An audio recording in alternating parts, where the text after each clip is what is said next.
నమస్తే welcome to prime 9 special debate. తెలంగాణలో ఇటీవల మార్వాడి గో బ్యాక్ అనే నినాదం సోషల్ మీడియాలో బాగా వైరల్ అవుతోంది. మార్వాడి సమాజాన్ని లక్ష్యంగా చేసుకొని వారి వ్యాపార పద్ధతుల గురించి, స్థానికంగా వారు నిర్మించుకున్న ఆర్థిక వ్యవస్థ గురించి తీవ్రమైన ఆరోపణలు నడుస్తున్నాయి. అయితే హైదరాబాద్ మాత్రమే కాదు, యావత్ భారతదేశం ఐక్యత గురించి, దేశ ప్రజల్లో సమగ్రత గురించి చిన్నప్పటి నుంచే స్కూల్ విద్యార్థులకు మనం నేర్పిస్తున్నాం. కానీ రాజకీయ, సామాజిక రంగంలోకి వచ్చేటప్పటికీ ఇలాంటి నినాదాలు ఎందుకు వస్తున్నాయనే చర్చ కూడా మరోవైపు నడుస్తుంది. ఈరోజు మనం దీనిపై చర్చిద్దాం. సో ప్రస్తుతం మనతో పాటు గెస్ట్లు ఉన్నారు, పిడమర్తి రవి గారు, అలాగే అంద సత్యం గారు ఉన్నారు. మాట్లాడదాం. నమస్తే అండి అంద సత్యం గారు. నమస్తే అండి అంద సత్యం గారు. యాక్చువల్గా ఈ గో బ్యాక్ టు వాళ్ళ మార్వాడిల్ని వాళ్ళ ప్లేస్కి వెళ్ళమని చెప్తున్నాము. ఏంటి అంటే ఎందుకు అంటే సామాజికంగా కేవలం వాళ్ళ ఆర్థికంగా మన హైదరాబాద్లో స్థిరపడ్డారు, వాళ్ళు ఆర్థికంగా బలోపేతంగా ఉన్నారు కాబట్టి ఆ అసమానాలు తొలగించడానికి మనం వాళ్ళని వెళ్ళమంటూ వీళ్ళు నినాదాలు చేస్తున్నారా, లేదంటే అంటే ఒక ఒక మతంపై కావచ్చు లేదా ఒక వాళ్ళపై విద్వేషపూరితంగా మాట్లాడుతున్నారు అనుకున్నామా? ఏంటి నినాదంకి సంబంధించి విశేషాలు ఏంటంటారు? రాజకీయాలకు అతీతంగా ఒక ఎకనామిస్ట్ గానే నేను అనాలిసిస్ చేస్తా. ఓకే, చెప్పండి. జనరల్ గా ఇవాళ రిటైల్ సెక్టార్ జీడిపిలో 10% కాంట్రిబ్యూట్ చేస్తుంది. దరిదాపు జీడిపిలో 10% రిటైల్ సెక్టార్ నుంచి వస్తుంది. తర్వాత రెండోది, ఇవాళ హైదరాబాద్ లో మార్వాడీలు ఉండటం వల్ల మాకు నష్టం వస్తుందని మిగతా వర్తకులు అనుకోవటం. మొన్న ముందుకు వచ్చినటువంటి వాళ్ళు ఆర్య వైశ్యులు ఉన్నారు.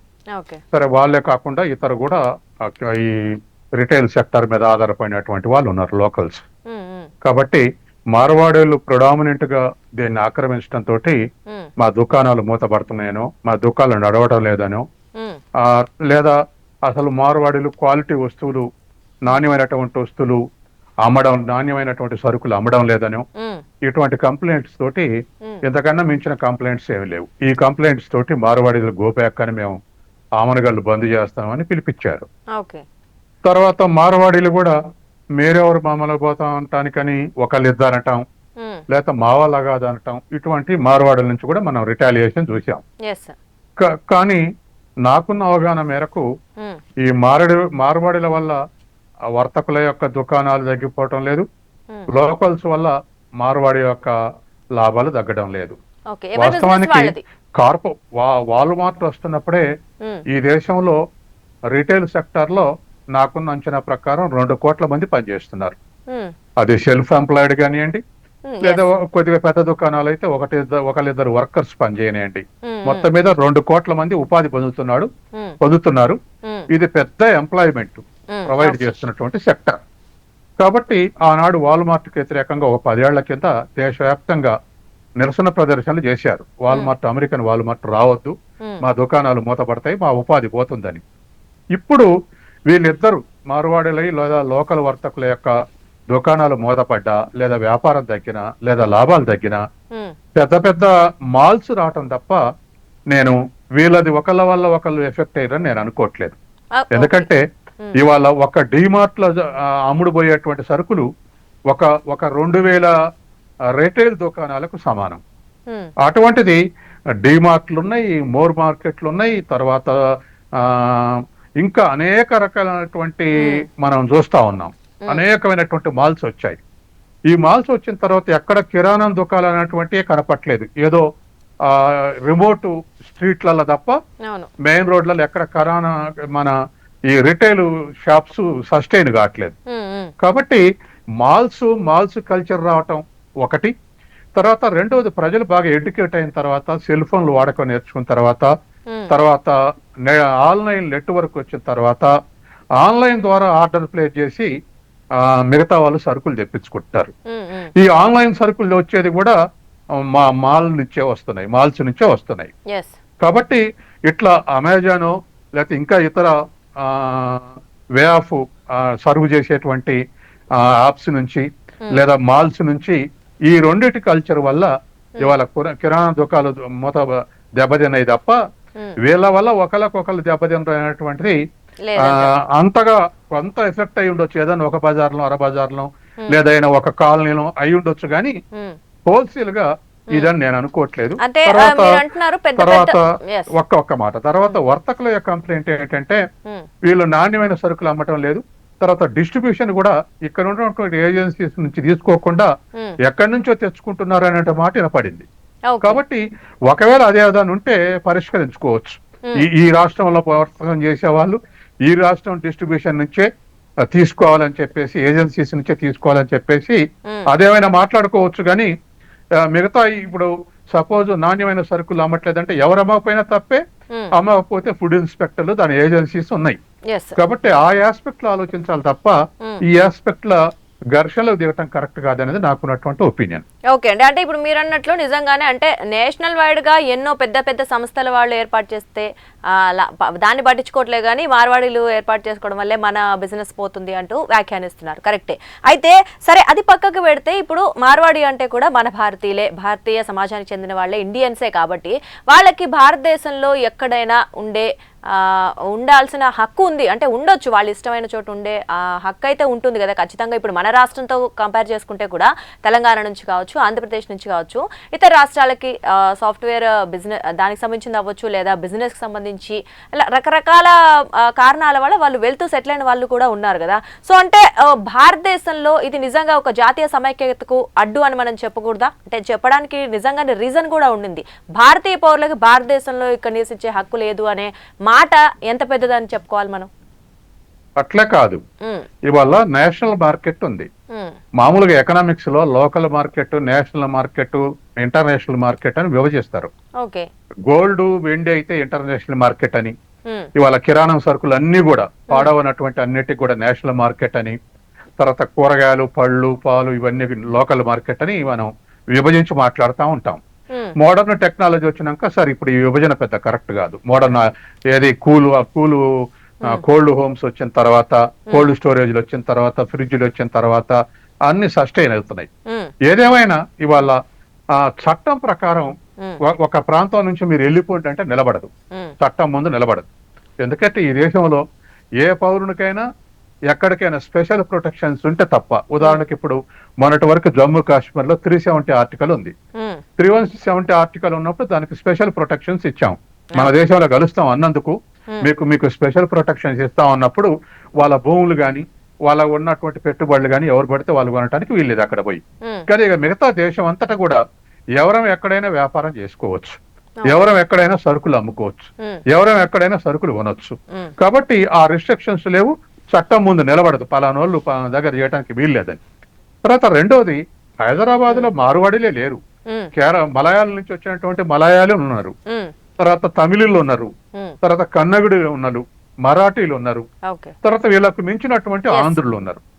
మనం ఆంధ్ర తెలంగాణ ఉద్యమం కూడా ఆంధ్రాల నుంచి పోవాలని ఉద్యమం చేయలే. రాజకీయ అధికారం కావాలా మాకు, మా రాజకీయ అధికారాన్ని మేము నిర్ణయించుకుంటామని అన్నాం తప్ప ఇక్కడ వ్యాపారాలు మూసేయాలి, గోబ్యాక్ ఆంధ్ర, లేకపోతే ఇక్కడ ఆస్తులు వదులుకొని పోవాలని చెప్పేసి తెలంగాణ ఉద్యమంలో నినాదం అది కాదు. మాకు రాజకీయ అధికారం కాదు, మమ్మల్ని మేము పరిపాలించుకుంటాం, మా వనరులు లేదా మా ఉద్యోగాలు మేము నింపుకుంటాం, ఇది తప్ప ఇక్కడి నుంచి ఖాళీ చేసుకోండి అనేటువంటి నినాదం లేదు మొన్న ఉద్యమంలో. కాబట్టి ఇవాళ తర్వాత ఇంటర్నెట్ తోటి, ఇంటర్నెట్ వచ్చిన తర్వాత అసలు వరల్డ్ ఒక విలేజ్ గా మారి ఇంటర్నేషనల్ మార్కెట్ లో ఏ వస్తువునైనా మనం ఆన్లైన్ లో ఆర్డర్ ఇచ్చి తెప్పించుకుంటాం, అమెరికా నుంచి అయినా యూరోప్ నుంచి అయినా. ఇటువంటి పరిస్థితుల్లో ఇటువంటి రిస్ట్రిక్షన్స్ అమలు చేయడం కష్టం. ఇది కాకుండా ఆర్థిక కారణాలు కాకుండా ఇంకేమైనా సోషల్ కాజెస్ ఉంటే వాటి మీద చర్చించుకోవచ్చు, పరిష్కరించవచ్చు. తర్వాత ప్రభుత్వం కూడా ఒక మెంటర్ గా వ్యవహరించవచ్చు కూడా. అయితే వెల్కమ్ అండి పిడమర్తి రవి గారు. యాక్చువల్గా రవి గారు, ఇది ఎక్కడ స్టార్ట్ అయిందని మనం చూసుకున్నట్లయితే ఒక మార్వాడి వ్యక్తి ఒక ఎస్సీ సామాజిక వర్గానికి చెందిన ఒక వ్యక్తికి ఇద్దరి మధ్య గొడవ అవ్వడంతో ఫైనల్గా అది రీజన్ ఏంటి అనేది చిన్న రీజన్, నార్మల్ రీజన్, అది ఏ మతానికో కులానికో సంబంధించింది కాదు. కానీ ఫైనల్గా వచ్చేసరికి మార్వాడి గో బ్యాక్ నినాదం మన సోషల్ మీడియాలో ట్రెండ్ అవుతోంది. సో మీరేమంటారు దీన్ని అంటే ఈ వ్యాఖ్యలు, ఆ చిన్న వివాదానికి ఈ వ్యాఖ్యలు చేయడం అసలు ఎంతవరకు సమంజసం, మీరేమంటారు? రవి గారు చెప్పండి. ఇట్లా జరిగిన సంఘటన తప్ప. హలో, చెప్పండి, వినిపిస్తోంది. మోండా మార్కెట్ లో జరిగిన సంఘటన అది మొదటి కదండి. ఇక్కడ తెలంగాణలో చాలా సంఘటనలు జరిగినాయి. అదే విధంగా తెలంగాణ ప్రజలకు వాళ్ళతోటి చాలా అనుభవాలు ఉన్నాయి. ప్రతి ఒక్క వ్యక్తికి వాళ్ళతో వ్యాపారం చేసి వాళ్ళతో సరుకులు కొన్న కాడ వాళ్ళతో వివిధ రంగాల్లో కలిసి ఉన్న కాడ వాళ్ళ యొక్క ఆధిపత్యం రెగ్యులర్ గా కనిపిస్తామండి. మొన్న జరిగినది సంఘటన ద్వారా ఉద్యమాన్ని తీసుకోవాల్సిన పరిస్థితి వచ్చింది. మీకు అది ఒక వ్యక్తి కొట్టిందే కావచ్చు, కానీ ఇక్కడ ఆత్మగౌరవ సమస్య. వాళ్ళు ఈ తెలంగాణ పౌరులని సెకండ్ శ్రేణి పౌరులాగా చూస్తారు. హిందీ రాదు వీళ్ళు అసలు వ్యాపారం చేసుకోవడం రాదు. గతంలో మమ్మల్ని కూడా ఇట్లనే వీళ్ళకు కూర వండుకోరాదు, వీళ్ళకి మేము కూరలు వండించడం మేమే నేర్పినాం, వీళ్ళకి బట్టలు కట్టుకోరాదు, వీళ్ళకి మేము నేర్పించినాం, కల్చర్ లేదు అని చాలా మంది మాట్లాడుతూ ఉన్నారు. అందుకోసమనే ఇది చాలా మంది ఒక్కొక్క సందర్భంలో ఒక్కొక్కళ్ళు మార్వాడి గోబ్యాక్ అని 10 ఏళ్ల నుంచి అంటనే ఉన్నారు. అంటే అక్కడ మతానికి సంబంధించో కులానికి సంబంధించో వ్యాఖ్యలు అయితే లేవు కదా, అక్కడ జరిగిన సంఘటన చూసుకుంటే మేము కూడా ఒక మతాన్నో కులాన్ని అనట్లేవండి. మార్వాడి అంటే కులం కాదు, అది మార్వాడి అంటే వ్యాపారస్తులు అని అర్థం. అందులో చాలా రకాల కులాలు చాలా రకాల వాళ్ళు ఉన్నారు తప్ప అది కులం కాదు. ఇప్పుడు మీరు చూడండి, సికింద్రాబాద్ లో సంఘటన జరిగితే ఓకే, కొంతమంది నాయకులు మాట్లాడితే వాళ్ళని దూషిస్తూ చంపుతాం కొడతామని మాట్లాడడం, గోరక్షకు వాళ్ళు బీజేపీ వాళ్ళు వాళ్ళ తరపున మాట్లాడడం, ఇవన్నీ చూస్తే మేము ఎత్తుకున్న నినాదం కరెక్టే అనిపిస్తుంది. ఓకే, ఇప్పుడు మీరు ఇంతకు ముందు ఎస్సీ కార్పొరేషన్ మాజీ చైర్మన్ గా పనిచేస్తారు. సో ఇప్పుడు ఏ పార్టీలో ఉన్నారండి పిడమర్తిరావు గారు? నేను కాంగ్రెస్ పార్టీలో ఉన్నా అండి. కాంగ్రెస్, ఓకే అండి. దాన్ని అయితే మీరు ఇప్పుడు జనరల్ గా చూసుకుంటే భారతీయులందరూ భారతదేశంలో ఎక్కడైనా ఉండొచ్చు, రైట్? అయితే ఇది మీరు ఇప్పుడు మరి గో బ్యాక్ టు అంటున్నారు, అంటే అది కూడా భారతదేశంలోనే ఒక ప్రాంతమే. అంటే ఆ హక్కుని మనము కాలరాస్తున్నామేమో, జాతీయ సమైక్యతపై ఇది ప్రభావం చూపిస్తుందేమో అని, అంటే రాజకీయంగానే దీన్ని వాడుకుంటున్నట్టుగా అనిపిస్తోంది కదా. సో మీరేమంటారు? అసలు రాజకీయ పార్టీలకు దీంట్లో సంబంధం లేదండి. రాజకీయంగానే దీన్ని ఎక్కువగా దాన్ని ఎలివేట్ చేస్తున్నారేమో అనిపిస్తోంది. అది బీజేపీ చేసిన పని అండి. బీజేపీకి వాళ్ళకు కొద్దిగా సపోర్ట్ చేస్తే బండి సంజయ్ డైరెక్ట్ చెప్పిండ్రు, మార్వాడి అనేటోళ్ళు మాకు సపోర్టర్స్ అని. నిన్న బండి సంజయ్ గారు, మాధవలత గారు, రాజసింగ్ గారు, ఇంకో కార్పొరేటర్ వీళ్ళందరూ కూడా చెప్తూనే ఉన్నారు వాళ్ళు మాకు సంబంధించిన వాళ్ళే అని చెప్తా ఉన్నారు. సో మేమేం చెప్తున్నామంటే, తెలంగాణ ప్రాంతంలో వ్యాపారమైన ఉద్యోగ రంగమైన ఏదైనా మేము 75% ఇక్కడ ఉండాలి, మిగతా వాళ్ళు 20% ఉండాలన్నది రాజ్యాంగంలో స్థానికులకు ఇచ్చినటువంటి హక్కు. కాబట్టి మేము దాని గురించి మాట్లాడుతా ఉన్నాం. ఇవాళ వాళ్ళు వ్యాపారాలు చేసుకుంటూ చాలా పెద్ద ఎత్తున ధనవంతులైపోయి మా పైననే వాళ్ళు దాడులకు ఆధిపత్యాన్ని దిగుతా ఉన్నారు. ఇందాక సార్ చెప్పింది కేవలం కిరాణా దుకాణాల గురించి కదండి మేము మాట్లాడేది. అన్ని రంగాల రియల్ ఎస్టేట్ లో వాళ్ళే ఉన్నారు, బిల్డర్ల వాళ్ళే ఉన్నారు, అదే విధంగా బంగారం షాపులలో ఉన్నారు, వివిధ రకాలుగా హవాలా వ్యాపారంలో వాళ్ళే ఉన్నారు, హెరాయిన్ కొకాయిన్ వాళ్ళే ఉన్నారు, గంజాయి వ్యాపారంలో వాళ్ళే ఉన్నారు. మొత్తం రంగంలో విస్తరించి తెలంగాణ మీద ఆధిపత్యం స్టార్ట్ అయింది. అందుకోసమనే మేము మరో తెలంగాణ ఉద్యమాన్ని చేయాలనుకుంటున్నాం. హైదరాబాద్ లో కేవలం మార్వాడీలో ఉన్నారు అని చెప్పలేము, రకరకాల స్టేట్స్ నుంచి వచ్చిన వాళ్ళు ఉన్నారు. రకరకాల స్టేట్లలో ఉన్న వాళ్ళు, యూపీ వాళ్ళు, బీహార్ వాళ్ళు కూలి పనులుగా చేస్తున్నారండి. ఒరిస్సా వాళ్ళు హాస్పిటల్లో పనిచేస్తున్నారు, హోటల్లో పనిచేస్తున్నారు, కేరళ వాళ్ళు హాస్పిటల్లో పనిచేస్తున్నారు. అవన్నీ ఓకే, కానీ ఇక్కడ జరుగుతుంది ఏంటంటే దాడులు, ఆధిపత్యం జరుగుతుంది.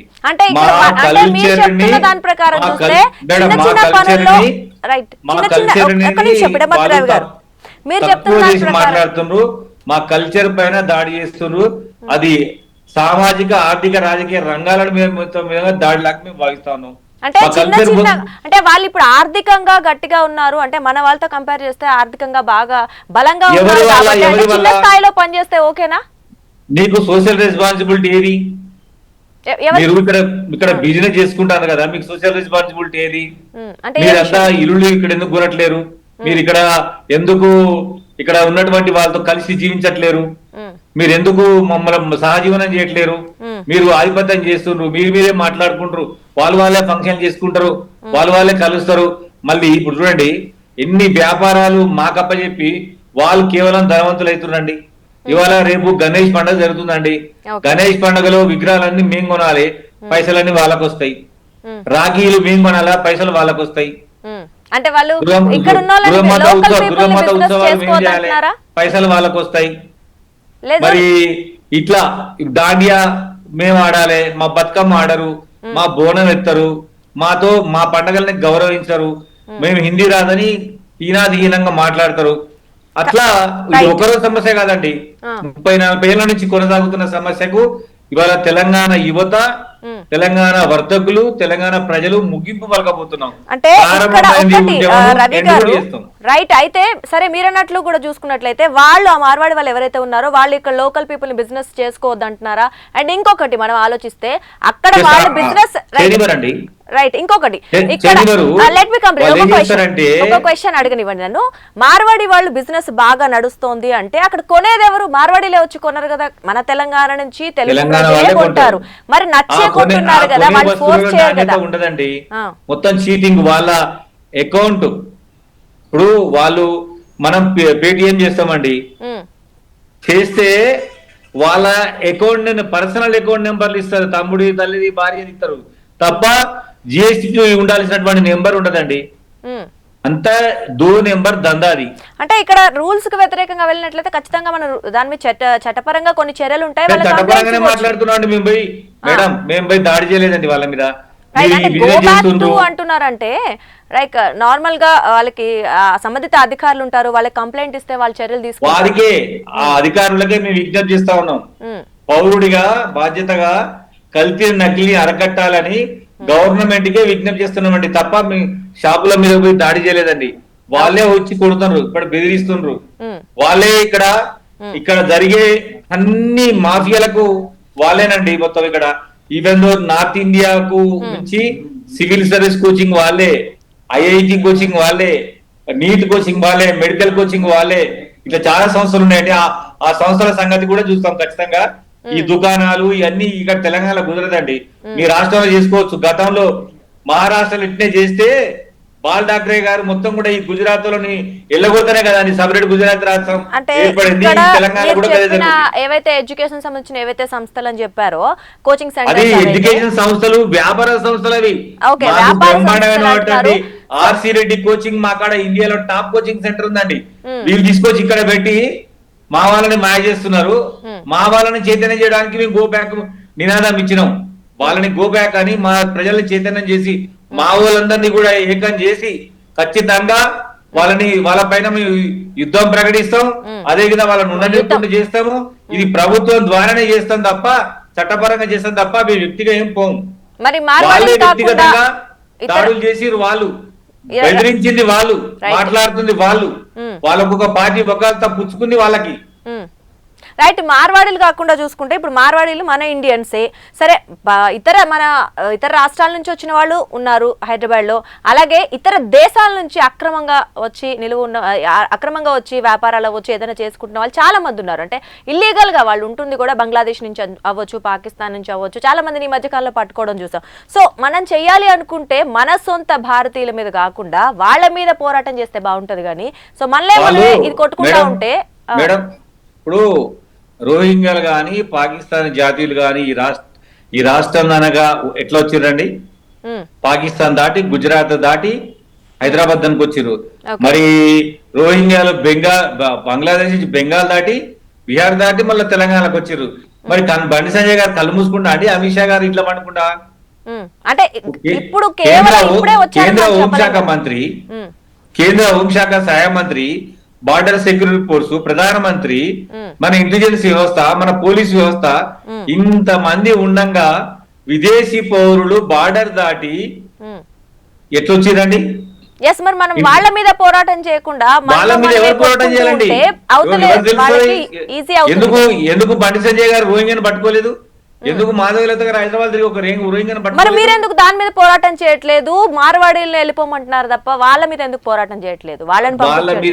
వాళ్ళ మీద పోరాడాల్సింది ప్రభుత్వము, వాళ్ళని పట్టుకోవాల్సింది పోలీసులు, వాళ్ళని పట్టుకోవాల్సింది అడ్డగించవలసింది బార్డర్ లో ఉన్నటువంటి బార్డర్ సెక్యూరిటీ ఫోర్స్, వాళ్ళని అడ్డుకోవాల్సింది సిఐఎస్ఎఫ్ వాళ్ళు, సిఆర్పిఎఫ్ వాళ్ళు ఆపాలండి.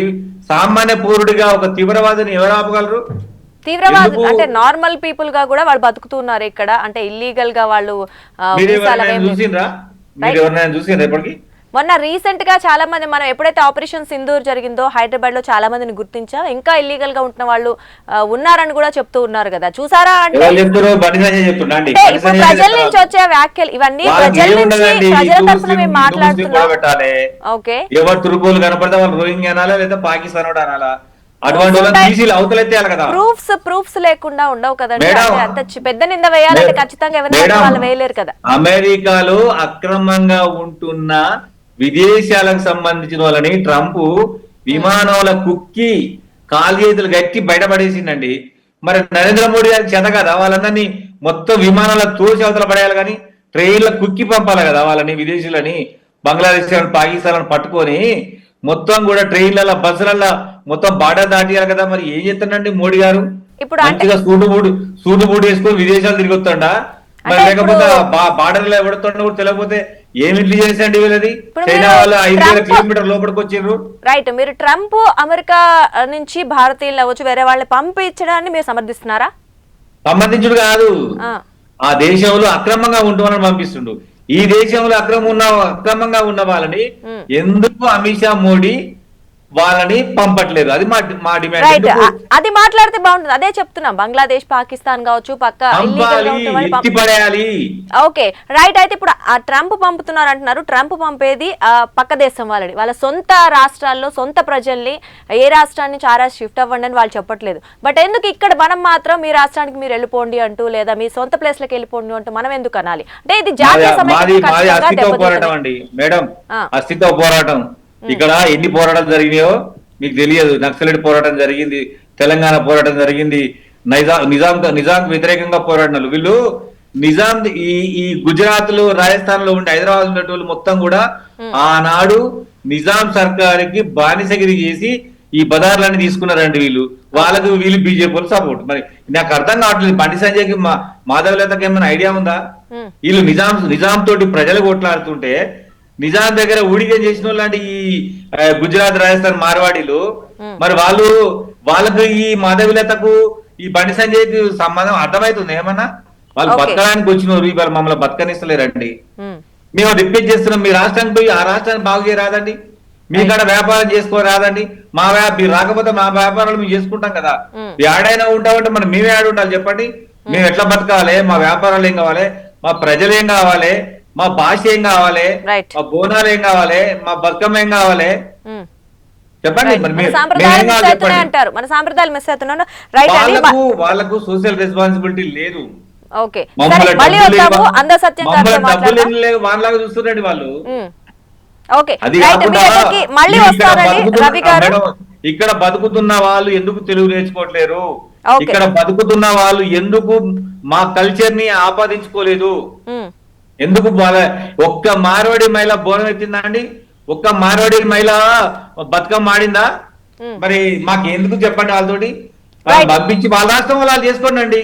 రైట్ అండి, సరే మీ దగ్గరికి మళ్ళీ వస్తారు. ఇప్పుడు అందే సత్యం గారితో మాట్లాడదాం. అందే సత్యం గారు చెప్పండి, ఇప్పుడు ఈ గో బ్యాక్ అనే నినాదం మనకి ఖచ్చితంగా అది మన భారతీయులే మనం అంటే ఖచ్చితంగా జాతీయ సమైక్యతకి అయితే పెద్ద ప్రభావం చూపిస్తుందని మనం చెప్పొచ్చు.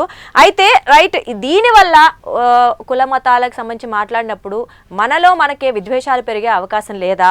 ఒకవేళ దీన్ని రాజకీయ పక్షాలు మనం చూసుకున్నట్టయితే ఎక్కువగా రాజకీయ పార్టీలు ఎక్కువ యూజ్ చేస్తూ ఉంటాయి, వాళ్ళు యూజ్ చేసుకోవడం వల్ల ఎంతవరకు ప్రభావం పడుతుందంటారు? ముందుగా రవి గారిని నేను ఆయన కాంగ్రెస్ నాయకుడిని లేకపోతే ఎస్సీ కార్పొరేషన్ చైర్మన్ అని చెప్పినా కొత్తగా నేను అట్లా చూడలేను. ఎందుకంటే విద్యార్థి నాయకుడిగా మంచి ఉద్యమం నడిపినటువంటి వ్యక్తిగానే చూస్తా, గత 20 ఏళ్లుగా చూస్తూనే ఉన్నా. అయితే ఇక్కడ మనం గోబ్యాక్ అంటే మన వాళ్ళు కూడా వేల మంది బరోడాల, సూరత్ లో, అహ్మదాబాద్ లో వేల మంది బట్టల మిల్లులో పనిచేస్తున్నారు. అట్లాగే వివిధ రాష్ట్రాలకు సంబంధించినటువంటి ఇది కమర్షియల్ సిస్టమ్ రోజు రోజుకు కమర్షియలైజేషన్ అవుతుంది. తర్వాత క్యాపిటలిస్ట్ రిలేషన్స్ పెరుగుతున్నాయి. పెరిగినప్పుడు సహజంగానే స్వేచ్ఛా వాణిజ్యం ఉన్నప్పుడు ఈ మొబిలిటీ ఉంటుంది. ఏ రాష్ట్రంలో అయితే ఈ మొబిలిటీ ఉండదో ఆ రాష్ట్రం నుంచి ప్రజలు ఎక్కువ ఇతర రాష్ట్రాలకు పోతారు. ఉదాహరణకు మీరు నార్త్ ఇండియాలో ఎక్కడైనా టీ దుకాణాలు కానీ లేదా హోటల్స్ చూస్తే అవి కేరళ వాళ్ళన్న అయి ఉంటాయి, లేకపోతే తమిళనాడు వాళ్ళన్న అయి ఉంటాయి. అప్పుడు ఎవడో మనకు ఒక తెలుగు సినిమాలో చూపెట్టాం, యమలోకంలో కూడా టీ కొట్టు కేరళ వాళ్ళదే అని. అందుకని ఆ విధమైన మొబిలిటీ. అట్లాగే ఇండియా మొత్తంలో ఇంగ్లీష్ మీడియం టీచర్స్ ఎవరంటే కేరళ వాళ్ళే. ఒకప్పుడు టౌన్లలో చిన్న చిన్న టౌన్లలో గొడవ కూడా అయింది ఒక 10 ఏళ్ల కింద. మొత్తం కేరళ టీచర్స్ నే తీసుకుంటారు, లోకల్స్ వాళ్ళని తీసుకోవట్లేదు అని చెప్పేసి గొడవలు కూడా అయినాయి. ఇట్లే గతంలో ఇంకెక్కువ కేరళ టీచర్స్ ఉండేది ఇంగ్లీష్ మీడియం స్కూల్స్ లో. ఇప్పుడిప్పుడే మన వాళ్ళు చేరుతా ఉన్నారు. కాబట్టి ఒక్కొక్క రాష్ట్రం నుంచి ఆ రాష్ట్రంలో ఉన్నటువంటి చైతన్యాన్ని బట్టి మొబిలిటీ ఉంటుంది. ఉదాహరణకు 150 ఏళ్ల కింద ప్రకాశం బ్యారేజీ, ధవళేశ్వరం గోదావరి బ్యారేజీలు వచ్చినాయి. వాళ్ళు 150 ఏళ్ల నుంచి వ్యవసాయం చేస్తున్నారు, కమర్షియలైజేషన్ వచ్చింది. చేపలు, రొయ్యలు, తర్వాత అరటి, కొబ్బరి, ఇట్లా కమర్షియల్ పంటను మిర్చి, పత్తి పంట నేర్చినాక వాళ్ళ సర్ప్లస్ అంతా తీసుకొచ్చి హైదరాబాద్ లో ఇన్వెస్ట్ చేశారు. ఇవాళ హైదరాబాద్ లో రిచ్ క్లాస్ ఎవరంటే ఆంధ్రప్రదేశ్ నుంచి వచ్చినటువంటి వాళ్ళే. కలిసి ఉన్నాం కాబట్టి ఆ విధంగా ఇన్వెస్ట్ చేశారు.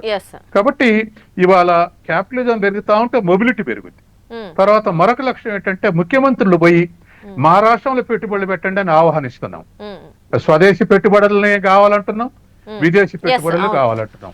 కాబట్టి ఇవాళ స్వదేశీ పెట్టుబడులు అన్నప్పుడు ఇతర రాష్ట్రాల నుంచి ఉన్నటువంటి నిర్వాహకులందరూ వచ్చి మా రాష్ట్రంలో పెట్టుబడులు పెట్టండి, మా రాష్ట్రంలో ఉపాధి పెరుగుద్ది, మా రాష్ట్రంలో బిజినెస్ పెరుగుద్ది, మా రాష్ట్ర ఆదాయం పెరుగుద్ది అని ముఖ్యమంత్రులు ఇన్వైట్ చేస్తున్నారు. కాబట్టి ప్రాసెస్ అంతా ఒకవైపు నడుస్తుంటే దానికి రివర్స్ గా మనం ఇవాళ మీరు వ్యాపారాలు చేయడానికి వీల్లేదు అనలేవు. కానీ ఇంతకుముందు రవి గారు అన్నట్టుగా భాషను అవమానించడం, లేకపోతే ఇంకేదైనా డామినెన్స్ చేయటంలోనో లేదా దౌర్జన్యపూరితంగా చేయటం ఉంటే అటువంటి రాష్ట్ర ప్రభుత్వం పరిష్కరించాలి.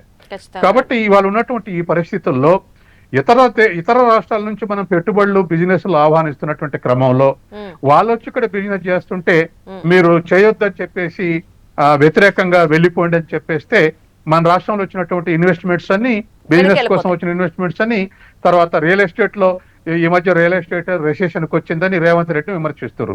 ఎందుకంటే ఎవరు ప్రభుత్వం మీద నమ్మకం లేక ఎవరు రియల్ ఎస్టేట్ కు హైదరాబాద్ రావట్లేదు అనేటువంటి విమర్శలు చేస్తున్నారు. ఇవన్నీ కరెక్ట్ కాదు కదా. మనం ఇటువంటి బిజినెస్ ఇన్వెస్ట్ చేస్తూ ఉంటే వాళ్ళని వెళ్ళిపోమంటాం అనేటువంటిది నెగటివ్ వర్కౌట్ అవుతుంది. తర్వాత రెండవది, ఒక్కొక్క రాష్ట్రంలో ఒక్కొక్క నైపుణ్యం ఉంటుంది. ఆ నైపుణ్యం వల్ల అనేక రాష్ట్రాల్లో వాళ్ళకి అవకాశాలు దొరుకుతాయి. ఇప్పుడు బీజేపీ మీద ఒక విమర్శ ఉంది. మన మమతా బెనర్జీ రోజు విమర్శిస్తుంది.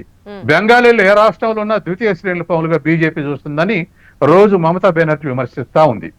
కాబట్టి ఇవాళ ఉన్నటువంటి ఈ పరిస్థితుల్లో బెంగాలీలో నుంచి వస్తే గతంలో కమ్యూనిస్టులు, కాంగ్రెస్ వాళ్ళు అయి ఉంటారని మిగతా రాష్ట్రాలు అనుకోవటం, గుజరాత్ నుంచి వస్తే మొత్తం బీజేపీ అయి ఉంటారు అనుకోవటం, ఇట్లా బలమైన రాష్ట్రాలు, బలమైన పార్టీలు ఉండటంతో ఇటువంటి అపోహలు ఉన్నాయి. ఇవాళ సహజంగానే బండి సంజయ్ గాని, లేకపోతే ఆవిడ గాని, నాయకురాలు గాని, వీళ్ళందరూ మార్వాడి వైపు స్టేట్మెంట్స్ ఇవ్వటంతో గుజరాత్ నుంచి వచ్చిన బీజేపీ సానుభూతి అనగానే వెంటనే మిగతా రాజకీయ పార్టీలు వీళ్ళని వ్యతిరేకించే అవకాశం ఉంది. ఒక ఇష్యూ పొలిటిసైజ్ అయితే రేషనల్ థింకింగ్ డిసప్పేర్ అవుతుంది. కాబట్టి ఇప్పుడు పొలిటిసైజ్ అవుతా ఉంటే ఇక చివరికి నువ్వుది కరెక్టా నాది కరెక్టా అని దగ్గరకు వస్తే తప్ప ఫ్యాక్ట్స్ మిస్ అయ్యేటువంటి అవకాశం ఉంది. కాబట్టి ఇప్పుడున్నటువంటి పరిస్థితుల్లో క్యాపిటలిజం పెరుగుతా ఉంటే, కమర్షియలైజేషన్ పెరుగుతా ఉంటే మొబిలిటీ పెరుగుద్ది. ఈ మొబిలిటీ పెరిగినప్పుడు కేరళ వాళ్ళు దేశం అంతా పోతున్నారు, గుజరాత్ వాళ్ళు దేశం అంతా పోతున్నారు, బెంగాలీలు దేశం అంతా పోతున్నారు, ఆంధ్ర వాళ్ళు దేశం అంతా పోతున్నారు. ఇప్పుడిప్పుడే తెలంగాణలో కూడా ఆ చైతన్యం వచ్చింది. కాబట్టి ఇటువంటి ఇష్యూస్ వచ్చినప్పుడు ఇంతకుముందు రవి గారు అంటే ఏదైనా డిస్క్రిమినేషన్ వచ్చినప్పుడు చర్చించుకోవటం అవసరం, కానీ టోటల్ గా మీరే బిజినెస్ చేయడానికి వీల్లేదనటం అనేది చట్టబద్ధంగా సాధ్యం కాదు. రైట్ అండి, రైట్, ఖచ్చితంగా. చెప్పండి రవి గారు, ఇప్పుడు అంతే సత్యం గారు చెప్పింది నిజంగా వ్యాలిడ్ పాయింట్. ఎందుకంటే ఇప్పుడు మన రాష్ట్ర వాళ్ళు సంబంధించిన వాళ్ళు వేరే రాష్ట్రాల్లో ఉంటారు. సో రకరకాల, అంటే మన ఇండియాలో ఎక్కడైనా ఉండే స్వేచ్ఛ ఉంది మనకి, బిజినెస్ అవ్వచ్చు, జాబ్ అవ్వచ్చు. సో స్టిల్ అయినప్పటికీ వాళ్ళు వెళ్ళిపోమంటే మీరు అన్నట్లు కరెక్టే, ఏదైనా అవమానించితే ఖచ్చితంగా దానికి పోరాడాల్సిన అవసరం ఉంది. కానీ ఆ అవమానం లేకుండా మీరు బిజినెస్లు మీరే చేస్తున్నారు అనే ఒక్క రీజన్ చూపించి వాళ్ళని మనం పంపించడం అనేది ఖచ్చితంగా అది రాజ్యాంగాన్ని మనం వ్యతిరేకిస్తున్నట్లే అవుతుంది కదా. అండ్ ఇంకొక థింగ్ వచ్చేసి, పోనీ అన్ని రాష్ట్రాల వాళ్ళు అలాగే మీ రాష్ట్రాలకు మీరు వెళ్ళిపోండి అని ఇదే నినాదాన్ని కంటిన్యూ చేస్తే అసలు దేశంలో పరిస్థితి ఎలా ఉంటుంది?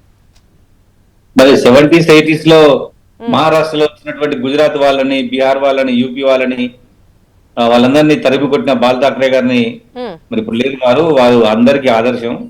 మేమేమంటున్నాం అంటే మమ్మల్ని ద్వితీయ శ్రేణి పౌరులుగా చూడడం, మా భాషని కించపరచడం, మా సంస్కృతిని అలవాటు చేసుకోకపోవడం, ఇక్కడ చీటింగ్ బిజినెస్ చేయడం, వాళ్ళ నైపుణ్యం ఏం లేదండి, చీటింగ్ వాళ్ళ నైపుణ్యం. మరి అప్పుడు ప్రూవ్ చేస్తే చట్టబద్ధంగా వాళ్ళని శిక్షించవచ్చు కదా మీరు అన్నట్లు నిజంగానే. 100% ఈ భవిష్యత్తులో రేపటి జరిగేది అదే. రైట్, అది మాట్లాడడం వరకు కరెక్ట్. అంటే ఇల్లీగల్ గా ప్రతి షాపు మీద వాళ్ళు చేసే ఇల్లీగల్ మీద మేము గవర్నమెంట్ కంప్లైంట్ చేస్తాం. స్థానికులకు 75% షాపులు పెట్టుకునే అవకాశం, బిజినెస్ చేసుకునే అవకాశం కల్పించే విధంగా మేము చేస్తాం. ఇప్పుడు ఒకటి మేడం మీరు చూడండి, ఇప్పుడు ఇన్ని షాపులు ఉన్నాయి కదండి వాళ్ళకి, మరి అన్ని షాపులలో ఒక్క తెలుగు వాడిని స్వీపర్ ఉద్యోగం కూడా ఇయ్యరండి వాళ్ళు. మరి మేము ఎట్లా బతకాలి చెప్పండి? మనం ఇయ్యట్లేదు అనుకుందామా, మన వాళ్ళు అక్కడ చేయడానికి ఇష్టపడట్లేదు అనుకోవచ్చు. వాళ్ళు పెట్టారండి, వాళ్ళ చుట్టాలే పెట్టుకుంటారు, వాళ్ళ బంధువులే, వాళ్ళ తమ్ముడిని పెట్టుకుంటారు, వాళ్ళ రాష్ట్రం పెట్టుకుంటారు తప్ప, వాళ్ళ మతం వాళ్ళ కులం పెట్టుకుంటారు తప్ప తెలంగాణ వాడిని తెలుగు వాడిని ఎవ్వరు పెట్టుకోరండి వాళ్ళు. మీరు వాళ్ళని అడిగి లైన్ లో వాళ్ళని అడిగి చూడండి, వాళ్ళ సంఘం వాళ్ళని పిలవండి. అందుకోసం అనేది మాకు కనీసం వీళ్ళు వచ్చి మా వ్యాపారాలు ధ్వంసం చేసిరు, మా చేతి వృత్తుల్ని ధ్వంసం చేసిరు, మా బీసీ కులాలు మొత్తం నాశనం అయిపోయినాయి వీళ్ళు చేయబట్టి. ఆ 60 కోమట్లు మొత్తం కూడా కునారిల్లిపోయిండ్రు, పుల్లారెడ్డి స్ట్రీట్లు, సుదర్శన్ రెడ్డి, రామరెడ్డిలు మొత్తం కూడా వాళ్ళతో అయిపోయినాయి. ఇటు మంగళ షాపులు పోయినాయి, చాకల షాపులు పోయినాయి, అట్లనే విశ్వకర్మల వృత్తులు మొత్తం కూడా బంగారం వృత్తి అన్ని పోయినాయి. అంటే మార్వాడీలు ఇన్ని రకాల బిజినెస్ లో లేరేమో కదా? లేదు మేడం, 2 బిజినెస్ లో లేరు వాళ్ళు. ఒకటి మటన్ చికెన్ షాపు, 2 గౌడ్స్ లో తాళ్ళెక్కేది. ఈ 2 లేదు వాళ్ళు, మిగతా 9 వాళ్ళే ఉన్నారు. ఓకే, సో ఇంకా మీరు అంటున్నారు అలాగే మన సంస్కృతి మన సాంప్రదాయాన్ని కించపరుస్తున్నారని. అది మాత్రం ఖచ్చితంగా ఒకవేళ నిజంగా అది జరిగితే తప్పే అనుకోవచ్చు, కానీ వాళ్ళ సంస్కృతిని వాళ్ళు ఫాలో అయితే తప్పేం లేదు కదా. అంటే అని మీరు మనం చెప్పలేదు, మీకు అర్థం కావట్లేదు. ఇవాళ వాళ్ళని వదిలేస్తే ఇంక 20 ఏళ్ల తర్వాత మా తెలుగు భాష ఉండదు, మా తెలంగాణ ఉండదు, మా కులాలు ఉండవు, మాకు భవిష్యత్తు ఉండదు, మేమే ఉన్నాం మేడం. వాళ్ళు అట్లా చేస్తాను మమ్మల్ని. అందుకోసమైనా ఇది అస్తిత్వ పోరాటం, మరో తెలంగాణ పోరాటం. ఖచ్చితంగా గో బ్యాక్, వెళ్ళిపోతున్నాం. 20 తారీఖు హైదరాబాద్ లో సంఘం పెడుతున్నాం. అమన్ గల్లు నీవు ఇచ్చిన చేసిరు వాళ్ళు, అయినా గాని చిన్నగా శాంతియుతంగా వాళ్ళే కొట్టిరు మేడం. మీరు వాళ్ళకి సపోర్ట్ చేస్తారు, గుర్తుపెట్టుకోండి. లేదు లేదండి, సపోర్ట్ కాదు, ప్రజల తరఫు నుంచి మేము మాట్లాడుతున్నాం. ఎప్పుడైనా గుర్తుపెట్టుకోండి, మీడియా ప్రజల నుంచి ఉన్న క్వశ్చన్స్ నే మేము అడుగుతూ ఉంటాం. ఏంటంటే అంటే భారతదేశంలో భారతీయుల్ని గో బ్యాక్ అనడం అనేది ఎంతవరకు కరెక్ట్ అనేది ఖచ్చితంగా నాయకులు ఉన్నారు. మీ ఇద్దరిని స్వయంగా అడుగుతున్నా, మోండా మార్కెట్ లో కొట్టింది 3 సామాజిక వర్గాలను కొట్టింది వాళ్ళ కాదా? 2 మొత్తం ఉద్యమ నాయకుల్ని బెదిరించి చంపుతాం అంటుంది వాళ్ళ కాదా? ఇప్పటి వరకు మేము బెదిరించినమా, ఎవరైనా కొట్టినామా? మళ్ళీ చెప్తున్నాం, మేము ఎవరిని బెదిరియం, మేము యొక్క మారోడి పైన కూడా దాడి చేయం, కానీ షాపులు మాత్రం వెళ్ళిపోయేంత వరకు మాత్రం ఉద్యమం చేస్తాం.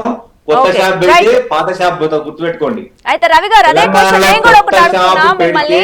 రైట్, మీరు ఉద్యోగంలో ఉన్నారు కాబట్టి, రవి గారు మీరు ఉద్యోగంలో ఉన్నారు కాబట్టి మీకు ఒక రిక్వెస్ట్ కూడా ఏంటంటే, ఇవాళ అసలు కిరాణాల దుకాణాలు కానీ ఏ దుకాణం మూటపడ్డది మాల్స్ వల్ల. ఈ మాల్స్ ఓనర్లు ఎవరు తెలంగాణ వాళ్ళు గారు. 100కి 100 మాల్స్ మీరు లెక్కేస్తే 1-2 కన్నా ఎక్కువ తెలంగాణ వాళ్ళ మాల్స్ ఉండవు, ఇతర రాష్ట్రాల మాల్సే ఉన్నాయి. తర్వాత వీటిని పోషించేది కూడా కార్పొరేట్ వర్గాలు, వెనక నుంచి కార్పొరేట్ వర్గాలే. ఇప్పుడు వాళ్ళ డిమార్ట్ అంటే పెద్ద కార్పొరేట్ సెక్టర్, టాప్ 5 ఉన్నటువంటి వెళ్తున్నటువంటి వాళ్ళు. కాబట్టి వాళ్ళు ఖాళీ చేసి వాళ్ళు మూసేస్తే అందరికి దుకాణాలు వస్తాయి కానీ అందరి వ్యాపారం నడుస్తుంది. కానీ వాళ్ళని అట్లే ఉంచి చిన్న చిన్న వాళ్ళతోటి వ్యతిరేకంగా పోరాటం వల్ల అదనంగా తెలంగాణకు బిజినెస్ పెరిగేది ఉంటుందని నేను అనుకోను. సార్, కింది చిన్నవాళ్ళు పెద్దవాళ్ళు అందరి మీద పోరాటం చేస్తాం సార్. వాళ్ళు మా వాళ్ళు కాకపోయినట్లయితే, మా ప్రయోజనాలకు విరుద్ధంగా ఉంటే వాళ్ళకి వ్యతిరేకంగా ఖచ్చితంగా పనిచేస్తాం. చిన్నగా ప్రారంభమైన పెద్దవారికి కూడా వెళ్తాం, చూద్దాం. ఎందుకంటే మన డెవలప్మెంట్ కు, హైదరాబాద్ డెవలప్మెంట్ కు, వీటన్ని డెవలప్మెంట్ కూడా ఇవాళ వస్తున్నటువంటి క్యాపిటల్ ఇన్ఫ్లో కొంత మేరకు డెవలప్ అవుతా ఉంది. అది ఎంతవరకు ఎక్స్టెన్స్ అవుతుందో మనం చూడాలి. మంచిదండి. వీళ్ళ వల్ల నష్టం జరుగుతుందండి మాకు, ఎందుకంటే వీళ్ళంతా జిఎస్టీ కట్టరు, ఇదంతా హవాలా బ్యాచ్ సార్. వీళ్ళతో మాకు కష్టం, మేము వాళ్ళతో జీవించలేము. మా భాష వాళ్ళకి రాదు, వాళ్ళ భాష మాకు రాదు. రైట్ మా రవి గారు, ముత్తాది మీరు వార్తది. సత్యం గారు అడిగిన ఒక ప్రశ్నకి నిజంగానే సమాధానం చెప్పాలేమో. అంటే ఆయన అన్నట్లు పెద్ద పెద్ద సంస్థల వాళ్ళు మార్ట్స్ అవి వాల్మార్ట్స్ అంటే ఇందాక ఆయన చెప్పిన కొన్ని పేర్లు చెప్పారు. సో వాళ్ళందరూ వస్తే తప్పు లేదు, వాళ్ళ వల్ల బిజినెస్ మన వాళ్ళకి అందరూ దూరం అవ్వట్లేదా, ఆర్థికంగా వాళ్ళు లాస్ అవ్వట్లేదా అని అడుగుతున్నారు. నిజంగానే ఆ ప్రశ్నకి మీ సమాధానం ఏంటి? మేము ఏమంటున్నామంటే అండి, మా ఉద్యమం ఇప్పుడే స్టార్ట్ అయింది, 10 రోజులు కాలేదు. ఇప్పుడే స్టార్ట్ చేసినాము. చిన్న షాపు, పెద్ద షాపు, మధ్య షాపు అన్నిటి మీద ఉద్యమం చేసుకుంటూ పోతాము. తెలంగాణ వాళ్ళకి కానీ ఇతర రాష్ట్రాల వాళ్ళవి ఉండకుండా చేస్తాము. మా తెలంగాణ వాళ్ళ బతుకు మేమే బతుకుతాము. ఈ గుజరాత్ వాళ్ళ వల్ల, ఈ వాల్మార్ట్ల వల్ల మాకు లైఫ్ ఏం మారవు. మా సామాన్య జీవితం కొనసాగాలంటే మా చేతి వృత్తులు, కుల వృత్తులు, ముఖ్యంగా మా బిజినెస్ చేసే వయసులు, మా బట్టలు నేసే పద్మశాలీలు, మా నెల షాపు వాళ్ళు, మా రజకులు, విశ్వకర్మలు, ఇట్లాంటి చిన్న కులాలకు వాళ్ళకి పని దొరకాలి. ఆ పని దొరకడం కోసం అని మేము ఎంతవరకైనా పోతాం, మా ఉద్యమాన్ని కొనసాగిస్తాం. ఇది శాంతియుత పద్ధతిలో జరుగుతుంది. ఓకే అండి. అంటే ఇప్పుడు ఇంకొకటి ఏంటంటే, ఇప్పుడు మీరు ఇందాక ఏదైతే ఘటన చెప్పారో మోండా మార్కెట్ ఎక్కడో ఏదో జరిగిందని, సో అక్కడ మార్వాడి వాళ్ళు ఉన్నారు కాబట్టి బీరీ నినాదం వాడుతున్నారేమో. ఒకవేళ ఇద్దరు కూడా ఇక్కడ లోకల్ వాళ్ళు అవ్వచ్చు, లేదా ఒకే సామాజిక వర్గానికి చెందిన వాళ్ళు అయితే ఇంత రియాక్షన్ ఉండదేమో కదా. అంటే అక్కడ వాళ్ళు మార్వాడి వాళ్ళు కాబట్టే ఇంతగా రియాక్ట్ అవుతున్నారు అనుకోవచ్చా? ఒక సంఘటన జారండి, ఉద్యమం మనసులలో రెస్పాన్స్ రావడానికి మొన్న భువనగిరిలో 4 కోట్ల రూపాయల బంగారం వేసుకొని పోయిండు. వనపర్తిలో ఒక మనిషిని చంపిండ్రు. ముషిరాబాద్ లో బాలాజీ స్వీట్స్ వాళ్ళు హెరాయిన్, కొకైన్ ఇంటి ఓనర్ కొడుకు తాగిపిచ్చి బాగా చంపిండ్రు. ఒక్క సంఘటన కాదండి, తెలంగాణలో పుట్టిన ప్రతి వ్యక్తికి ఆ మార్వాడలో తోటి ప్రతి ఒక ఎక్స్పీరియన్స్ ఉన్నది. ఇవాది కాదండి, ఒక 20-10 ఏళ్ల నుంచి కొనసాగుతుంది. ఇవాళ కొత్తగా ఏం కాదు, వాళ్ళతో మాకు పాతది అయిపోయింది. అందుకోసమనే ప్రజలలో ఇంత రెస్పాన్స్ ఉన్నది. అర్థమైందా అండి? రైట్, రెస్పాన్స్ ఉంది అంటున్నారు, విద్వేషాలు రెచ్చగొడుతున్నారు అని కూడా మరి కొంతమంది విమర్శిస్తున్నారు. ఎవరండి విద్వేషాలు రెచ్చగొట్టింది? వాళ్ళు కొట్టిన, వాళ్ళు మాట్లాడినా, వాళ్ళు కొట్టినా, మేము కొట్టినామా? అంటే చెప్పాలంటే రాజకీయ మనిషిని బెదిరించిన వాళ్ళు చేసింది. వాళ్ళు అడుగులేరు, మీరు వాళ్ళ మనిషి రావట్లేడు, మేము శాంతియుతంగా ఉంటాం. మళ్ళీ వాళ్ళు చెప్పేది గొప్ప హిందూ ధర్మం అండి, చేసేది మోసాలు. ఓకే సరే, మీరు ఇప్పుడు హిందూ ధర్మం అన్నారు. గతంలో చూసుకున్నట్లయితే కంచె ఐలయ్య గారు కూడా చాలా సార్లు సామాజిక వర్గాన్ని ఉద్దేశించి ఆయన మాట్లాడడం చూసాం. అంటే సామాజిక స్మగ్లర్లు అనే పేరు కూడా ఆయన రాశారు. ఇప్పుడే ఆయన వాడడం జరిగింది, ఆ పుస్తకాన్ని ఆయన రాయడం జరిగింది. అలాగే ఇప్పుడు స్వీట్ మనది కాదు మీట్ అంటూ ఆయన చెప్పారు. మరి అలాంటి వాళ్ళప్పుడు మీరు అక్కడ సంస్కృతి సంప్రదాయాలను ఎందుకు ఈ మాటకి సంబంధించి ఎందుకు పోరాడట్లేదు? మేడం, ఇది మా అంతర్గత సమస్య. ఫోటోల దగ్గర మేము అప్పులు తీసుకుంటూ అప్పులు ఎగ్గొడతాం. అర్థమైందా అండి? మా వాళ్ళు తీసుకుంటాం. ఆ వైశ్య కమ్యూనిటీ అనేది తెలంగాణలో భాగస్వామ్యమైందండి. వాళ్ళు మాకు అప్పులు ఇస్తారు, మేము ఎగ్గొడతాం, వాళ్ళతో కొట్లాడతాం. పెళ్లికి పైసలు ఇస్తారు, చదువుకు పైసలు ఇస్తారు, సాగుకు పైసలు ఇస్తారు. కంచె ఐలయ్య గారి అభిప్రాయం కావచ్చు. ముందు మా ఉమ్మడి శత్రువు వాళ్ళు, గుజరాత్ రాజస్థాన్ మా ఉమ్మడి శత్రువు. రేపు మేము కోర్టులను మార్చుకుంటాం మాకు అనుగుణంగా. అంటే ఎప్పటికప్పుడు పరిస్థితిని మీకు అనుగుణంగా మాత్రమే మార్చుకుంటారు. అక్కడ నిజాలు అంటే మనకి అక్కడ ఇంపార్టెంట్ థింగ్స్ ఏంటి? కేవలం మీకు పరిస్థితి మాత్రమేనా? ఏది చెప్పండి. మీరు ఇప్పుడు ఏమన్నారు అంటే కేవలం పరిస్థితికి అనుగుణంగా మేము మార్చుకుంటాము అంటున్నారు. అంటే కేవలం మీ స్వలాభం కోసమేనా? కాదు. మీరు అనేది, నేను అనేది ఏంటంటే మా తెలంగాణ సమాజంలో ఉన్నటువంటి కులాల మధ్య ఏమన్నా అంతర్గతంగా సమానమైన లేకపోతే మేము మాట్లాడుకుంటాం. ఏది మా తెలుగు భాషలో. మరి ఆయనకు మాకు అసలు ఏం అర్థం కావట్లేదు అండి, మాకు అర్థమే కావట్లే. నువ్వేం మాట్లాడుతున్నావు నాకు తెలుస్తలేదు. నేను ఢిల్లీ పోయినా హిందీ మాట్లాడాలా, ఆయన ఇక్కడికి వెళ్ళి వచ్చినా, ఆయన ఢిల్లీకి వెళ్ళి వచ్చినా నేనే హిందీ మాట్లాడాలి. ఏందండి మా హిందీ మాట్లాడమంటాడు? హిందీ ఇక్కడ జాతీయ భాష, మీరు మర్చిపోతున్నారేమో. మన తప్పదు, జాతీయ భాషలు ఉండవండి. నువ్వు ఆ రాష్ట్రంలో పుడితే ఆ భాష నీకు వస్తే నీ జాతీయ భాష. హిందీ మాట్లాడే మేడం, హిందీ మాట్లాడే భాషలు, హిందీ భాష మాట్లాడే రాష్ట్రాలు 4 అండి. 4 రాష్ట్రాల కన్నా ఎక్కువ మాట్లాడరండి. ఏ రాష్ట్రానికి ఆ భాష ఉంది మేడం, ఏ రాష్ట్రానికి ఆ భాష ఉంది. అది కరెక్టే, కానీ మన జాతీయ భాష అంటే మీరు పుట్టినా నేను ఎందుకు నేర్చుకోవాలండి హిందీ? మీరు భలేగా ఉన్నారు. హిందీ ఎందుకు నేర్చుకోవాలండి? జాతీయ భాషగా అంటే కేవలం జాతీయ భాష ఎందుకండి? జాతీయ భాష ఎందుకు? దాని జాతీయ భాష పెట్టి ఇంకొక భాషను తక్కువ చేస్తారా భాష? లేదు చూడండి. ఖచ్చితంగా అండి మీరు తెలుగు జాతీయ నేర్చుకోవాలని భాష- చెప్పాలి ఖచ్చితంగా. జాతీయ భాష ముసుగులో ఉమ్, మా మీద ఆధిపత్యం చేయొద్దు. ఇవాళ ఎవరికి ఇచ్చిందండి? ఉపరాష్ట్రపతి అభ్యర్థి ఎవరైతారండి ఓకే. చెప్పండి? సౌత్ వాళ్ళు అవుతారా? కేంద్ర హోంమంత్రి ఎవరండి? సౌత్ వాళ్ళు అవుతారా? ఉమ్. మరి నిత్యం వేస్తారండి వెంకయ్య నాయుడు గారు మన రాష్ట్రానికి సంబంధించిన వాళ్ళు కూడా కొంతమంది కీలక పదవులు అక్కడ చేపట్టారు. వెంకయ్య నాయుడు గారు ఉపరాష్ట్రపతిగా ఉన్నారు, అలాగే కొంతమంది ఎంపీలుగా అక్కడ ఇప్పటికీ మాట్లాడుతూనే ఉన్నారు చాలా మంది, అలాగే ముఖ్య పదవుల్లో చాలా మంది మన తెలుగు వాళ్ళు ఉన్నారు. ఉపరాష్ట్రపతిగా ఉన్నటువంటి వెంకయ్య నాయుడు గారు ఎందుకు రాష్ట్రపతి కాలేదు? ప్రధానమంత్రిగా ఉన్నటువంటి మోడీ ఎందుకు దిగిపోయి సౌత్ ఇండియా వాళ్ళని ప్రధానమంత్రి చేయట్లేరు చెప్పండి? అంటే కేవలం మీరు మన రాష్ట్రం గురించి ఆలోచిస్తే అక్కడ ఇండియాలో ఎన్నో రాష్ట్రాలు ఉన్నాయి, మరి అందరూ గురించి ఆలోచిస్తే మమ్ములని ద్వితీయ శ్రేణి పౌరులుగా చూసే ప్రధానమంత్రి మాకెందుకండి? సో మీరు ఇప్పుడు పార్టీ తరఫున మాట్లాడుతున్నట్టు అనిపిస్తోంది మీరు ఈ వ్యాఖ్యలు. పార్టీ కోసం మాట్లాడతలే నేను, రాజకీయంగా మాత్రమే మాట్లాడుతున్నారేమో నార్త్ వాళ్ళు మన చూసే చూపు గురించి మాట్లాడుతున్నా. అంటే మమ్మల్ని చూస్తే మీతో కలిసి ఉంటాము. రైట్. అయితే ఇప్పుడు మీరు రవి గారు ఒక క్వశ్చన్, ఎక్కువ కాలం కాంగ్రెస్ పార్టీయే పాలించింది 50 ఏళ్ళు, అలాగే రీసెంట్ గా కూడా ఎప్పుడైతే మోడీ గారు ప్రధానమంత్రి కాకముందు కూడా కాంగ్రెస్ పార్టీ అధికారంలో ఉంది. సో అప్పుడు కూడా మార్వాడీలు ఇక్కడే ఉన్నారు. వాళ్ళు అప్పటి నుంచి చెప్పాలంటే ఆ టైంలోనే ఇంకా ఎక్కువ హైదరాబాద్ లో వాళ్ళు షిఫ్ట్ అవ్వడం కావచ్చు, వాళ్ళ బిజినెస్ పెంచుకోవడం కావచ్చు జరిగిందని చెప్పొచ్చు. మరి అప్పుడు ఎందుకు మాట్లాడలేదు? ఇప్పుడు కేవలం ప్రధానమంత్రి ఇలా జరుగుతుందని ఎంతవరకు సమంజసం? అప్పుడు పిడమర్తి రవి లేడండి, ఇప్పుడు పిడమర్తి రవి తెలంగాణకు నాయకుడు. అలా కాదు, అంటే తెలంగాణ ప్రజలకు నిజంగా ఇబ్బంది ఉంది అప్పుడు అంటే ఏదో ఒక నాయుడు ఉంటారు ఆ ప్లేస్ లో. అన్నారండి దేవగౌడ గారు ప్రధానమంత్రి ఏంటండి సౌత్ నుండి. మా ప్రాతినిధ్యం ఏది? మాకు ప్రాతినిధ్యమే లేదు. బీజేపీ నుంచి తెలంగాణలో 8 మంది ఎంపీలు గెలిస్తే 42% రిజర్వేషన్ మా బీసీలకు ఇవ్వలేదు. సో మరి ఆ వాటి గురించి మాట్లాడండి. ఓకే, అది కరెక్టే. అంటే మీరు ఏదైనా రిజర్వేషన్లు కావాలంటే కూడా న్యాయపరంగా దాని చర్యలు తీసుకోవడం కావచ్చు, దాని ఆ రకంగా వెళ్ళడం అనేది కరెక్టే. సరే, ఇప్పుడు మీరు అంటున్నారు రీసెంట్ గా మనం ప్రధానమంత్రి నరేంద్ర మోడీ వచ్చిన తర్వాతనే ఆర్టికల్ 370 రద్దు చేయడం అనేది జరిగింది. మీరు కూడా అందరూ దానికి హర్షం వ్యక్తం చేసిన వాళ్ళే, మీ పార్టీ తరఫున అవ్వచ్చు, భారతీయులందరూ.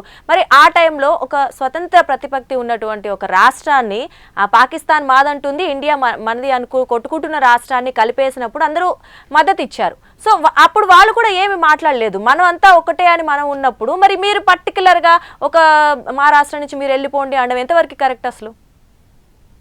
మేడం, ఇప్పుడు ఒక చివరి దశకు చేరినాక విభేదం వస్తుందండి. అంటే వాళ్ళ ఆగడాలు శృతి మించిపోయినాయి. ఖచ్చితంగా న్యాయపరంగా మీరు వాళ్ళ తప్పు అంటే రాజ్యాంగ ప్రకారం ఖచ్చితంగా మీరు మాట్లాడొచ్చు, తప్పేం లేదు. రాజ్యాంగ పరంగా ఎందుకుంటుందండి మాకు హక్కు స్థానికులకు? మేము ఏమంటున్నాం అంటే 100కి మీరు స్టార్ట్అప్ కంపెనీలు పెట్టుకున్నారు కదా, రిటైల్ లో మాకు 90% అవకాశాలు ఇవ్వండి. మీరు బతుకుతారు కదా, మీరే బతుకుతారంటే ఎట్లా బతుకుతాండి? మేము బతుకొద్దా? లేదు, ఖచ్చితంగా అందరూ బతకాలి. అంటే మీరు ఏదైతే రాజ్యాంగంలో రూల్స్ ఫాలో అయితే వాళ్ళే బతకాలి, వాళ్ళే ఐశ్వర్యవంతులు కావాలి, మిగతా వాళ్ళంతా బానిసలు కావాలి. వాళ్ళతో హిందీ నేర్చుకుని హిందీలో మాట్లాడాలి, వాళ్ళ కల్తీ గురించి మాట్లాడద్దు, వాళ్ళ ఆధిపత్యం గురించి మాట్లాడద్దు. లేదు, అది మీరు అదే చెప్తున్నాను. అంటే ఒకవేళ నిజంగా అటువంటి రాజ్యాంగ పరంగా తప్పుడు ఏమన్నా ఉంటే ఖచ్చితంగా అది చట్టపరంగా చర్యలు తీసుకోవాలండి, అది ఓకే. కానీ మనం ఏదో ఆర్థికంగా వాళ్ళు బలంగా ఉన్నారు, మన బిజినెస్లు తీసుకెళ్లిపోతున్నారు అనే మాట అయితే కరెక్ట్ కాదేమో. అండ్ సత్యం గారు, మీరు చెప్పండి. అంటే గతంలో మనం ఇప్పుడు గో బ్యాక్ అన్నప్పుడు, అంటే మీరు రాష్ట్రాలకు మీరు వెళ్ళినప్పుడు ఖచ్చితంగా వాళ్ళ నుంచి కూడా మనకు అదే స్పందన వస్తుంది.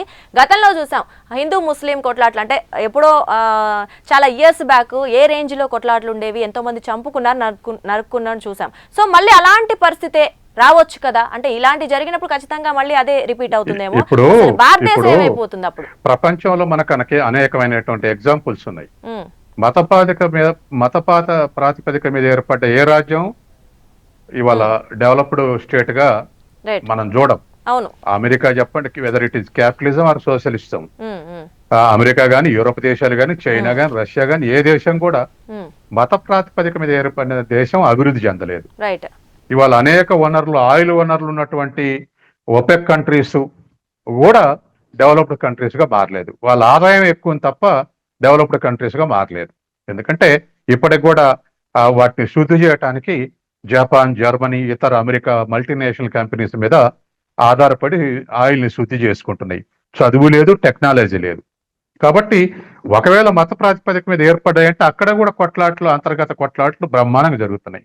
ఇవాళ ముస్లిం దేశం, అన్ని అరబ్ దేశాల్లో కూడా షియా సున్నీల మధ్య వైరుధ్యం ఒక ఆ రెండిటి మధ్య వైరుధ్యాన్ని ఆసరా చేసుకొని అమెరికా అన్ని దేశాల్లో జోక్యం చేసుకుంటుంది. వాటన్నిటిని ఒకదాని మీద ఒకరిని ఎక్కుపెట్టి ఇవాళ వాటిని ఏలగలుగుతుంది. కాబట్టి హిందూ దేశం అని ప్రకటించుకున్న నేపాల్లో కూడా సాంఘిక సుస్థిరత లేదు. కాబట్టి ఒక సోషల్ సిస్టమ్ ఎవాల్వ్ అయిన దగ్గరనే డెవలప్డ్ కంట్రీస్ గా మారినాయి. తర్వాత మనకు బంగ్లాదేశ్కు, మనకు పాకిస్తాన్కు ఉన్నటువంటి తేడా కూడా అదే. బంగ్లాదేశ్ సెక్యులర్ స్టేట్ గా అప్పుడు డిక్లేర్ చేసుకున్నారు. ఇప్పుడు వాళ్ళు కూడా మాది ముస్లిం దేశం అని డిక్లేర్ చేసుకునే స్థితిలో వాళ్ళు ఉన్నారు. పాకిస్తాన్ మాది ఇస్లామిక్ దేశం అని డిక్లేర్ చేసుకుంది. ఆ రెండు దేశాలతోటి మన ఆర్థిక ప్రగతిని పోలిస్తే మంది పెద్ద ప్రగతి, చైనా అంత ప్రగతి కాకపోవచ్చు, కానీ ఆ రెండు దేశాల కన్నా మెరుగుంది. కాబట్టి ఎక్కడ కూడా మత ప్రాతిపదిక మీద ఏర్పడ్డ దేశాలు ఏవి కూడా డెవలప్డ్ కాలేదు. అంటే ఇదొక లెసన్. తర్వాత రెండవది, ప్రాంతీయంగా మాదే అనేటువంటి స్థితి కూడా ఎక్కడైతే స్థానిక ఉద్యమాలు, స్థానికంగా ఉన్నటువంటి ఇటువంటి వాటి వల్ల ఆ వెంజన్స్ తోటి ఉన్నటువంటి రాష్ట్రాలు కూడా వెనకబడే ఉన్నాయి. అందుకని వాళ్ళు అన్నట్టు మోడర్న్ పీరియడ్ వల్ల రవి గారు అన్నట్టు బీసీ వృత్తులు అన్ని దెబ్బతిన్నాయి. కానీ దెబ్బతిన్నది పక్క రాష్ట్రాల వల్ల గారు, దెబ్బతిన్నది ప్రపంచీకరణ వల్ల. ప్రపంచీకరణ రావడంతో స్టీల్ పాత్ర రావడంతో కుమ్మరి వృత్తి మూతపడింది. అట్లాగే రెడీమేడ్ మిషనరీస్ రావడంతో మంగళ వాళ్ళ చేల నుంచి వాళ్ళ వృత్తి జారిపోతా ఉంది. అట్లాగే ఆ వడ్రంగి వృత్తి, ట్రాక్టర్లు వచ్చినాక వడ్రంగి వృత్తి మూడపడింది. అట్లాగే మెషినరీస్ మీద నగలు తయారు చేయడం వచ్చిన తర్వాత నగలు తయారు చేయ కంసాల వృత్తి మూతపడింది. అట్లాగే టెక్స్టైల్ మిల్స్ వచ్చినాక పద్మశాలుల వృత్తి మూలబడింది. ఇట్లా కార్పొరేటైజేషన్ వల్ల, ప్రపంచీకరణ వల్ల బీసీ వృత్తులు మూతపడాయి తప్ప ఒక రాష్ట్రం నుంచి ఒకరు రావటం వల్ల ఇంకోరు రావటం వల్ల వృత్తులు మూతపడినటువంటిది లేదు. ఒకవేళ మూతపడితే ఇద్దరి కూడా, గుజరాత్ మార్వాడీలై, తెలంగాణ వాళ్ళవి కూడా ఏ దుకాణంలో మూతపడ్డా ఇవాళ వచ్చినటువంటి మాల్ కల్చర్ వల్ల, కార్పొరేట్ వర్గాల మూతపడాయి తప్ప వీళ్ళ మధ్య వైరుధ్యం వల్ల మూతపడ్డాయని నేను అనుకోవట్లేదు. కాబట్టి ఇవాళ ఉన్నటువంటి పరిస్థితుల్లో సోషల్ డిజార్డర్ ఉన్నా, లేక రిలీజియస్ కాన్ఫ్లిక్ట్ ఉన్నా, లేకపోతే సోషల్ కాన్ఫ్లిక్ట్ ఉన్నా, లేకపోతే ఎంతోమంది రవి గారు అన్నట్టు అప్రెసివ్గా ఉంటున్నారు మార్వాడీలు ఎక్కడైనా అన్నప్పుడు వాటిని మనం రాష్ట్ర ప్రభుత్వాన్ని సంప్రదించవచ్చు, ఎక్కడ వైరుధ్యాలను వాటిని పరిష్కరించుకోవచ్చు. అట్లాగే ఇంతకుముందు ఇంకో మాట అంటారు, మార్వాడ షాపుల తెలంగాణ వాళ్ళు ఎవరిని ఉపాధి కల్పించట్లేదని. దానికి ఒక నిబంధన పెట్టుకోవచ్చు, షాపు ఓనర్లు తప్ప వర్కర్స్ తెలంగాణ వాళ్ళ పెట్టుకోవాలి అనొచ్చు. కానీ దీనికి కూడా మళ్ళీ లిమిటేషన్స్ ఉన్నాయి. ఇవాళ తెలంగాణ వాళ్ళే ఎవరు తెలంగాణ వర్కర్లతో పని చేయించుకోవట్లేదు, మొత్తం Bihar workers, Uttar Pradesh workers, Orissa workers తో పని చేసుకుంటున్నారు. ఎందుకంటే వాళ్ళు చాలా బాగా చేస్తారు, 12 గంటలు పని చేస్తారని చెప్తుంటారు మనం పోయి అడుగుతుంటే. కాబట్టి ఇటువంటి లిమిటేషన్స్ ఉన్నాయి. ఈ లిమిటేషన్స్ దాటి మనం ప్రవర్తించలేము. కాబట్టి ఏదేమైనా రవి గారు అనేటువంటి డిస్క్రిమినేషన్స్ అని ఉంటే అది రాజ్యం ఒక ఏజెంట్ గా పనిచేయాలి, డెవలప్మెంట్ ఏజెంట్ గా, డెవలప్డ్ ఏజెంట్ గా పనిచేసి దీన్ని సరిదిద్దాల్సినటువంటి బాధ్యత ఉంది. ఎందుకంటే ప్రైవేట్ ఘర్షణలని నివారించే బాధ్యత ఇది శాంతి భద్రతలాగా పోకుండా పరిష్కరించాల్సినటువంటి అవసరం ఉంది. రైట్ అండి, ఖచ్చితంగా అండి. థ్యాంక్ యూ పిడమర్తి రవి గారు, థ్యాంక్ యూ అందర్ సత్యం గారు, థ్యాంక్ యూ ఫర్ జాయినింగ్ అండి. రైట్ అండి, అంటే ప్రస్తుతానికైతే మార్వాడీల్ని గో బ్యాక్ అంటూ నినాదాలు అయితే సామాజిక మాధ్యమాలు మనకి ఎక్కువగా వింటున్నాం. కానీ మనం ఒక భారతీయులుగా ఆలోచించిన, లేదా రాజ్యాంగం మనకి ఏవైతే హక్కులు కల్పించారో ఆ హక్కుల్ని కాలరాసే లేదా వాటి గురించి మాట్లాడే హక్కు కావచ్చు, వాటిని ఒకరి నుంచి దూరం చేసే హక్కు ఖచ్చితంగా మరొక వ్యక్తికి లేదు. సో చట్టపరంగా ఎటువంటి నిర్ణయాలు తీసుకున్నప్పటికీ అది చట్టం ఆమోదిస్తుంది, అందరూ ఆమోదిస్తారు. లేదు అంటే మనకేదో ఇబ్బంది కలుగుతుందని ఇలాంటి వ్యాఖ్యలు చేస్తే మాత్రం ఖచ్చితంగా అది తీవ్ర పరిస్థితులు రాకముందే వీటిని సవరించుకోవడం అయితే అవసరం. సో ప్రస్తుతానికైతే ఇది ఒక పెద్ద గొడవగా మారి మన భారతీయ సమాజం మీద ఒక పెద్ద ఎఫెక్ట్ పడకముందే అయితే దీన్ని సమూలంగా రూపుమాపడం అయితే అవసరం. సో ఇది వాటి